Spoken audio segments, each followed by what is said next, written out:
کراچی میں آج شدید بارش کی پیش گوئی، محکمہ موسمیات نے خبردار کر دیا، اربن فلڈنگ کا خدشہ بھی ظاہر کر دیا۔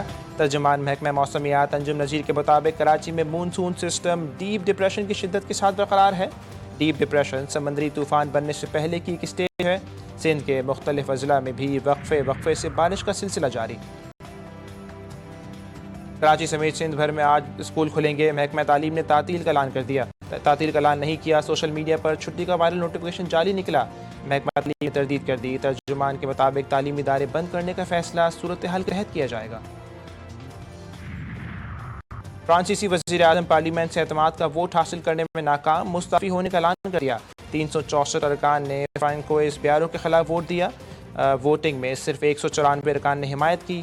فرانکوئس بیارو 9 ماہ بعد ہی عہدے سے فارغ ہو گئے۔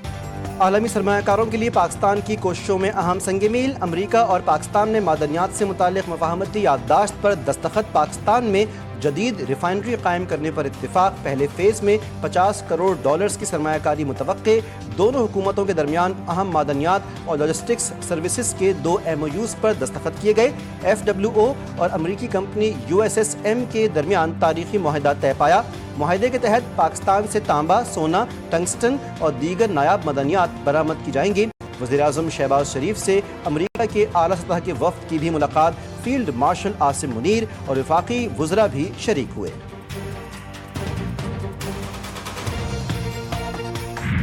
ملتان کی تحصیل جلال پور پیروالا میں سیلابی صورتحال خطرناک، مقامی بند ٹوٹنے سے درجنوں دیہات زیر آب۔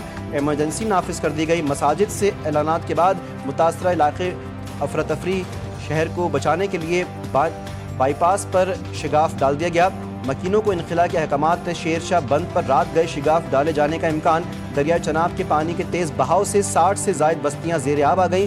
شجاع آباد میں بھی آبی ریلے سے تباہی، سیلاب میں پھنسے لوگوں کو نکالنے کے لیے ریسکیو آپریشن جاری۔ مظفر گڑھ کے علاقے عظمت پور میں بند ٹوٹنے سے کئی بستیاں ڈوب گئیں۔ پنجاب میں سیلاب کے بعد خوفناک صورتحال، ہر طرف پانی ہی پانی، قصور میں فصلیں، گھر سیلاب کی نظر۔ کبیر والا میں دریائے راوی میں آنے والے آبی ریلے نے سب کچھ برباد کر دیا۔ دریائے ستلج میں اونچے درجے کے سیلاب نے چشتیاں کے عوام کی شدید مشکلات کو بڑھا دیا۔ خانیوال میں مائی صفورہ بند ٹوٹنے سے 40 سے زائد دیہات کئی روز سے زیر آب ہیں۔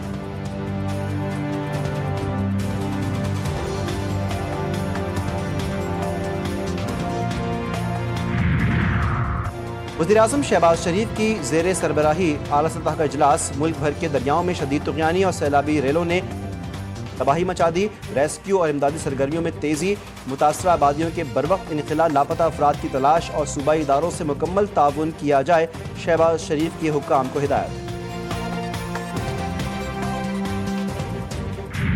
نقصان ہوا ہے اس کو پورے کرنے کا کوشش کیا جائے، چاہے وہ زرعی شعبے کو ریلیف کی صورت میں ہو، چاہے وہ جو انفراسٹرکچر، جو گھر، جو دکانیں، جو چیزیں تباہ ہوئے ہیں ان میں نے ریکویسٹ کیا ہے وزیر اعظم صاحب سے کہ جو بے نظیر انکم سپورٹ پروگرام ہے، یہ وفاقی حکومت کے پاس ایک واحد طریقہ ہے کہ وہ اس ملک کے غریب عوام کو فوری طور پہ مالی مدد دیا جا سکتا ہے۔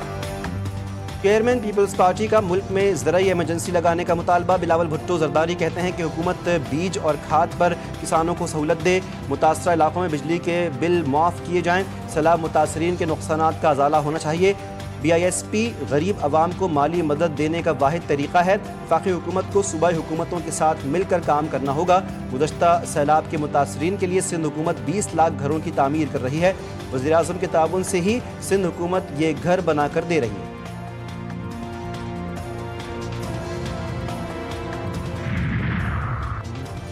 بھارت اب پانی کو بطور ہتھیار استعمال کر رہا ہے، وفاقی وزیر اطلاعات عطا تارڑ نے کہا سندھ طاس معاہدے کی خلاف ورزی کھلی آبی جارحیت ہے، جب تک تنازعات کو تسلیم نہیں کیا جاتا مسائل جنم لیتے رہیں گے۔ وزیر اطلاعات پنجاب عظمیٰ بخاری بولی پنجاب میں سیلاب سے 60 افراد جاں بحق، 42 لاکھ افراد متاثر، ملک کی تاریخ کا سب سے بڑا ریسکیو آپریشن کیا جا رہا ہے۔ قدرتی آفت سے حکومت نہیں نمٹ سکتی، یہ عام پانی نہیں سیلاب کا پانی ہے، ہمارے لوگ شاید سیلاب کو سنجیدہ نہیں لے رہے۔